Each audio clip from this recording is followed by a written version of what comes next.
In March 1995, Nelson Sakaguchi, director of the Brazilian bank Noroeste, received an incredibly lucrative offer from the Central Bank of Nigeria. They wanted him to invest in the construction of an airport in Nigeria's capital city, Abuja. After meeting with high-ranking Nigerian officials, Sakaguchi agreed to invest a whopping $50 million into the project. There was just one tiny problem. The whole thing was a giant scam, and one that would end up costing Noroeste $250 million. How was this possible, and who could have pulled off such an insane scheme? Get ready for a shocking tale of deceit, greed, and 120,000 white pigeons. Yes, you heard that right. This is the story of the man who sold an imaginary airport for $242 million.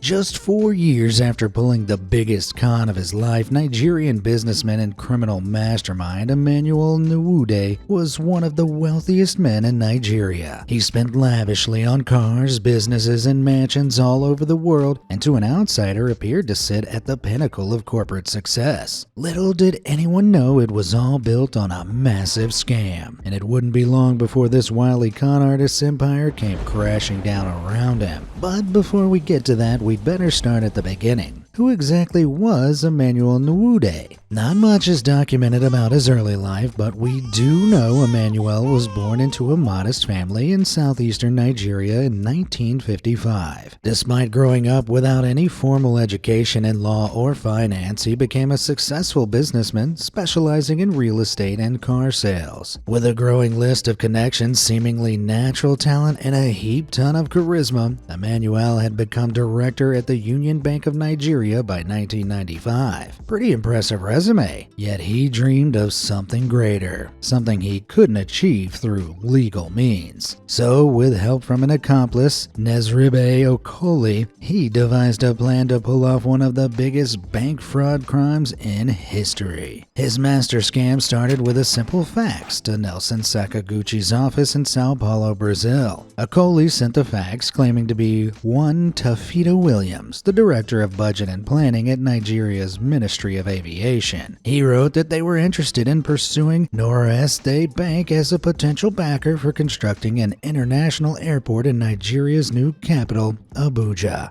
You see, just 4 years prior, Nigeria had changed its capital city from Lagos, a move that had rapidly transformed Abuja into one of the fastest growing cities in Africa. As such, a brand new airport there had the potential to make some serious moolah. To be on the ground floor of such a lucrative project was not the kind of proposition Sakaguchi could simply ignore. But in reality, there was no airport, no Tafita Williams, and no chance he was going to get any money. After a quick back and forth, it was agreed that he'd travel to London to meet with officials from Nigeria's central bank, the biggest and most important bank in the country, to discuss investing. And so the groundwork was laid. However, the next step was going to be much trickier to pull off. Emmanuel and his accomplice would have to meet Sakaguchi in person. While Sakaguchi wasn't known as a particularly warm character, he was well regarded in the world of international banking and had been a trusted hand at Noroeste for the last 11 years. In other words, he wasn't an easy mark. Therefore, Emmanuel needed to pull out all the stops to have any chance of fooling him. For this, he'd need more help from people with better acting skills than Okoli. Enter Nigerian couple Christian and Amaka Anajemba. Emmanuel had presumably first run into this power couple while working in finance, and he called upon them now to aid him in this nefarious scheme. The plan was simple, if outrageously audacious. Emmanuel would pose as Paul Agwuma, the governor at the Central Bank of Nigeria. His two accomplices would pretend to be the director of international remittance, Rashid Gamwalk, and the director's wife. Together, the three of them would convince Sakaguchi of their legitimacy and get him to hand over the insane amount of $50 million.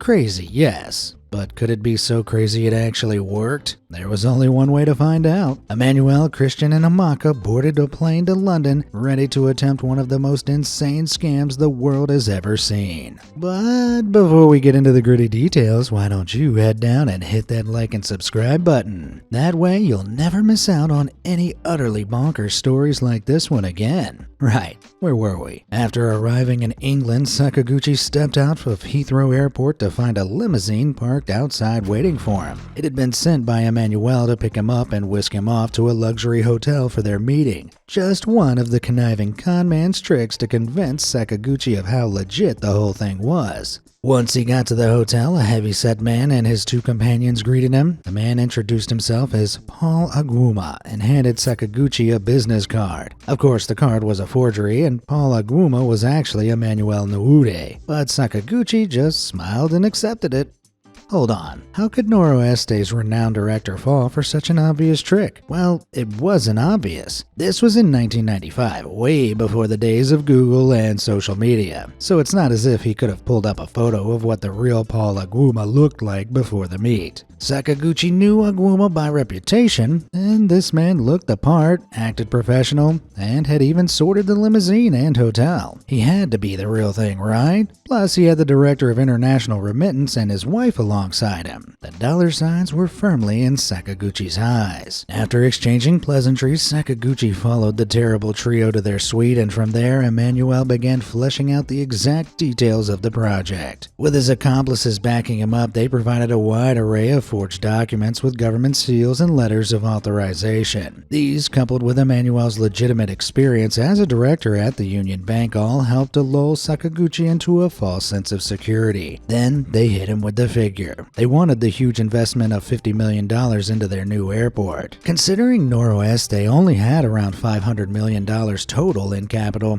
this was no small ask. The stakes were unbelievably high for Sakaguchi. If he invested all that money and didn't get his returns, the bank and its customers would be crippled. As such, Emmanuel knew he'd need one final push to make him accept. To sweeten the offer, he promised him $10 million in commission upon completion of the airport. Talk about an impressive bonus. Oh, and he also asked for a comparatively small $35,000 up front, which he promised to grow into $39 million and send straight back. Clearly swayed by Emmanuel's persuasive charm and the prospect of making such a huge amount of money, Sakaguchi agreed. And just like that, he signed the documents authorizing an initial transfer of $35,000 with the rest to come in bigger installments later. He had no idea that he'd just made the worst decision of his life. Meanwhile, Emmanuel and his team of crooks could hardly contain their excitement. They were flying back home rich. For Sakaguchi, however, his initial excitement quickly turned to doubt. Despite sending over the initial sum of money, he received a fat load of nothing in return. But Emmanuel promised him there would be no issues so long as he kept sending more. So worried about losing the bank's initial investment and with dollar signs in his eyes, Sakaguchi agreed to send the much bigger sum of $4.65 million in several installments between May and June 1995. As you can imagine, Emmanuel and co. were ecstatic. Back in Nigeria, Christian and Amaka started spending insane amounts of money on luxury items like diamond-studded watches, bulletproof sports cars, and palatial homes across the country.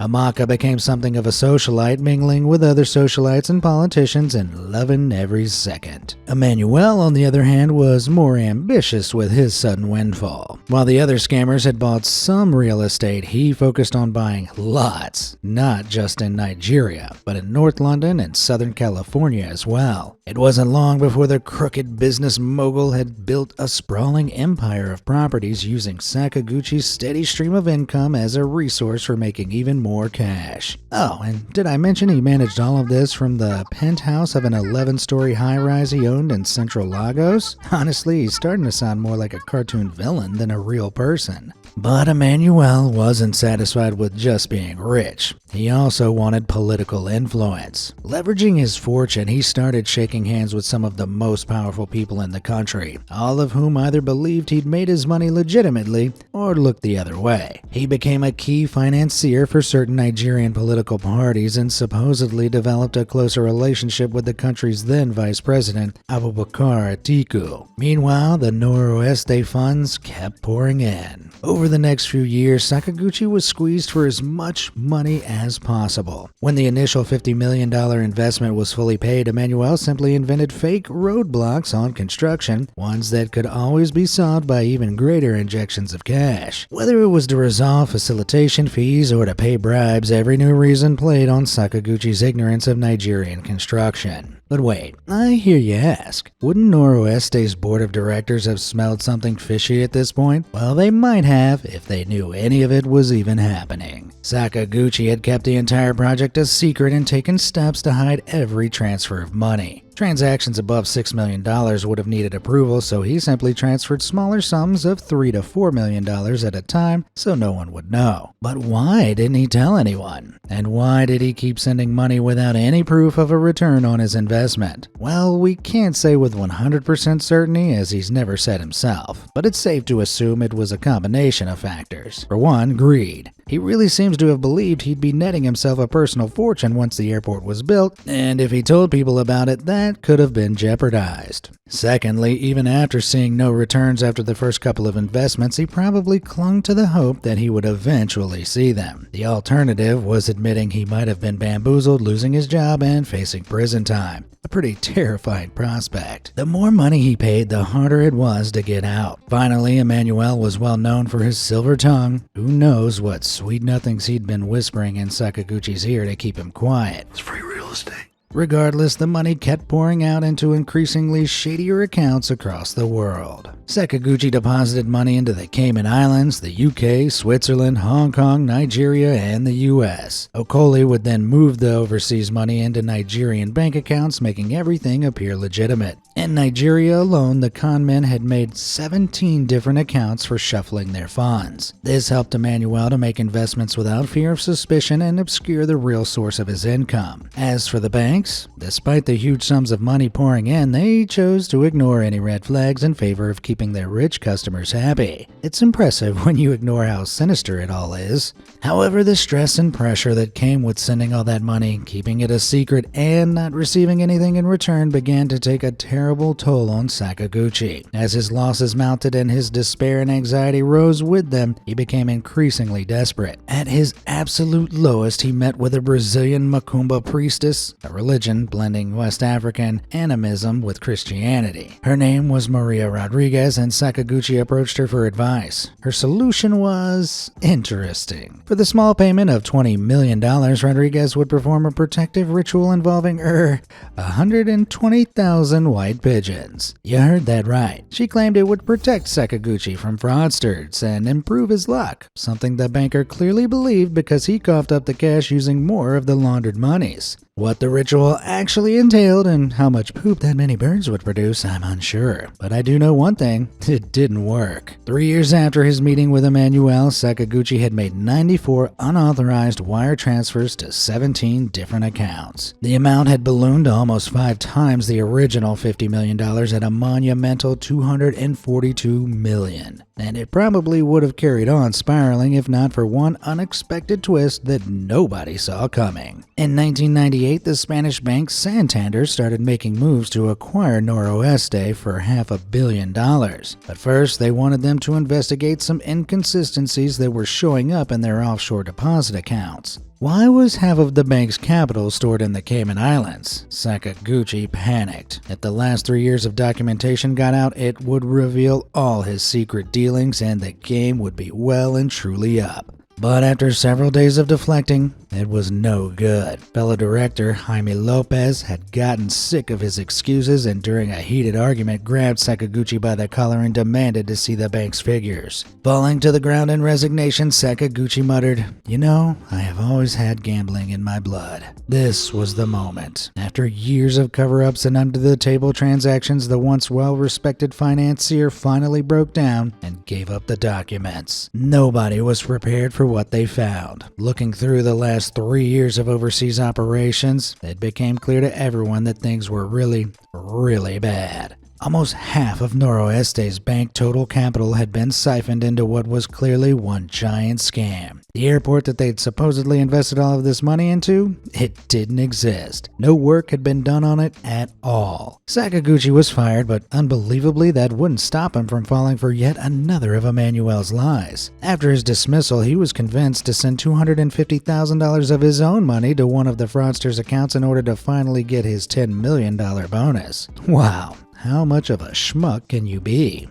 Believe it or not, he still didn't get it. Meanwhile, the Noroeste owners used money from their own pockets to narrowly save the Santander deal. Then they went about trying to reclaim their lost funds and bringing the thieves to justice. Miami lawyer William Ritchie, an expert in the field of international asset recovery, was hired to lead a tracing and recovery effort for the stolen money. But piecing together financial transactions from over 300 bank accounts across the world was a daunting process. The first major breakthrough came after filing a criminal complaint in Geneva, Switzerland. They requested for one of the accounts that had received $5 million from Noroeste to be frozen, preventing any outgoing transactions. While this was a relatively small amount of money, they gained access to the account's bank records, letting them see all the other accounts it had interacted with. From there, they came across the name Emmanuel Nwude. But although Noroeste was hot on his tail, Emmanuel had little reason to be worried. Even if they could prove he'd committed the con, Nigeria had no system in place for prosecuting such financial crimes. He was hypothetically safe. However, for the first time in years, the net was closing in. And it wasn't just Emmanuel who'd been implicated. His crew had too. Now more than ever, it was vital for the Nigerian mastermind to keep everyone in line, which made what happened next all the more suspicious. In October 1998, just as Noroeste's investigations were heating up,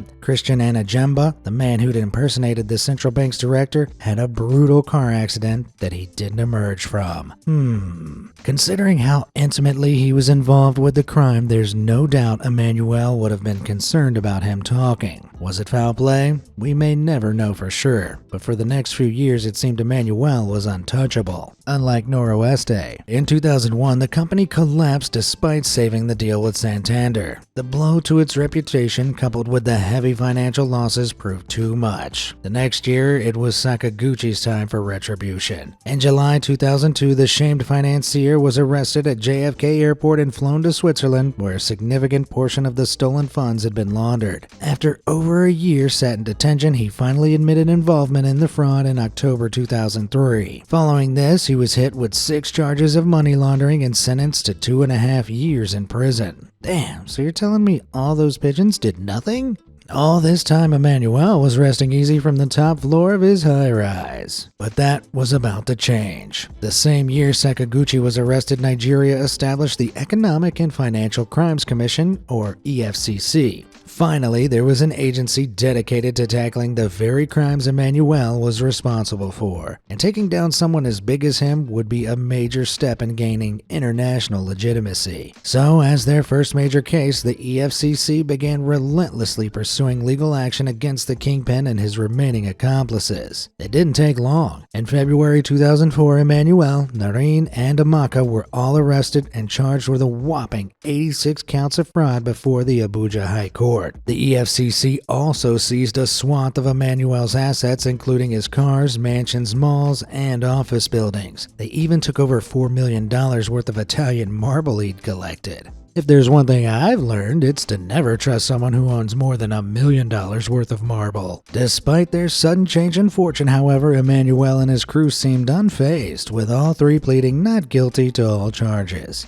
At first, things looked pretty good for them. Their first trial was dismissed by an Abuja High Court judge over a disagreement on the crime's jurisdiction. But they wouldn't get to enjoy any freedom. The crooks were immediately arrested and tried again in Lagos. It was time to get dirty. Convinced they could still wangle their way out of this situation, both Emmanuel and Amaka tried to bribe EFCC officials. Amaka went first during a private meeting with the chairman, Nuhuru Badu. To her delight, he accepted. Little did she know the meeting had been recorded and it was really just a setup. Emmanuel, feeling brazen after believing Amaka's bribe had worked, openly walked into the EFCC office and offered Ribadu half of what he'd stolen from Noroeste. This time, Ribadu straight up refused. This encounter was recorded too, and the duo duo were landed with a further 15 counts of bribery on top of their current charges. The trial marched on, but Emanuel and co. didn't give up. Far from it. After over a year of courtroom battling, in September 2005, the courthouse was thrown into chaos when it received word of a bomb threat, forcing everyone inside to evacuate. There was no bomb, but among the people being escorted out was a key witness for the prosecution, Seyi Ogunleye, who had documents relating to the case on him. A court official reportedly watched as some large men approached Seyi before throwing him into the back of a bus and speeding off. He was later found on the Third Mainland Bridge, roughed up and with all of his documents stolen. Well, that's not suspicious at all. Despite this setback, the trial continued just 24 hours later, and the prosecution showed no signs of slowing down. Eventually, it all became too much for Amaka. In July 2005, she finally admitted to her crimes, surrendered all her stolen assets, and was sentenced to 2.5 years in prison. If you ask me, that's far too lenient. Regardless, this was not a good look for Emanuel. Even now, though, with his accomplices steadily toppling, the egotistical fraudster was still convinced he could beat the charges. That is, until the final nail in the coffin came along in the form of a familiar face. That's right,